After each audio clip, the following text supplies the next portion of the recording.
দিবা, তুমি তোমার গাভী দুধ দেয়, বিক্রি করবা।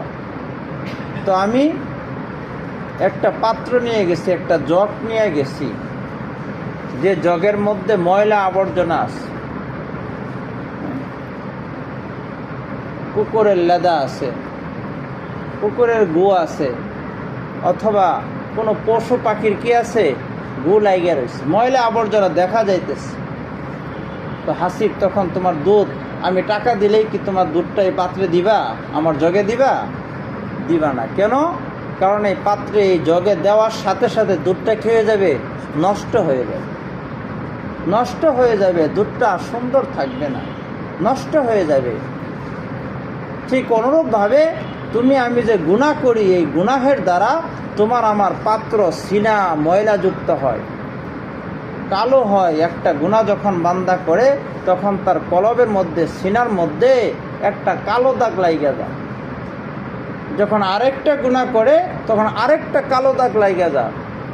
এইভাবে গুনাহ করতে করতে করতে করতে এক সময় এটা কালো কুচকুচে হয়ে যায়।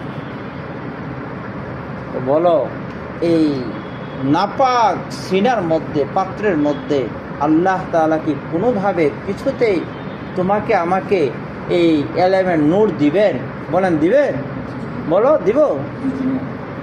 তুমি যদি সাধারণ দুধটাই আমার এই অপবিত্র জগের মধ্যে না দিতে চাও, আমি টাকা দিব, তারপরেও দিতে চাও না, চাইবা না, দিবা না, আল্লাহ তাআলা তার এলেম, যেটা তার সিফত, এটা তিনি কিভাবে দিবেন? কিভাবে সম্ভব? এই জন্য ভাই, সদা সর্বদা সব সময় গুনাহ থেকে বেঁচে থাকবো। কি বলো, পারবো তো ইনশাআল্লাহ? জবানের গুনাহ, চোখের গুনাহ, চোখের গুনাহ। আজকে তো গুনাহের অভাব নাই, একেবারে সহজ। গুনাহ করতে মন না চাইলেও গুনাহ হয়ে যায়।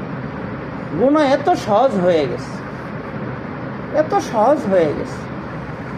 এই জন্য গুনাহ থেকে নিজেদেরকে হেফাজত করতে হবে, চোখকে হেফাজত করতে হবে, নজরকে হেফাজত করতে হবে, জবানকে হেফাজত করতে হবে, গুনাহ থেকে হেফাজত করতে হবে। কি বলো, পারবো ইনশাআল্লাহ?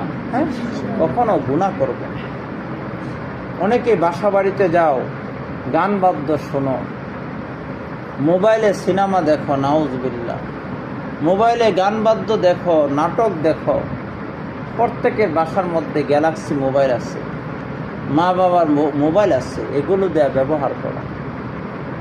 আল্লাহর হস্তে কেউ করবা না, কেউ গান বাদ্য শুনবা না,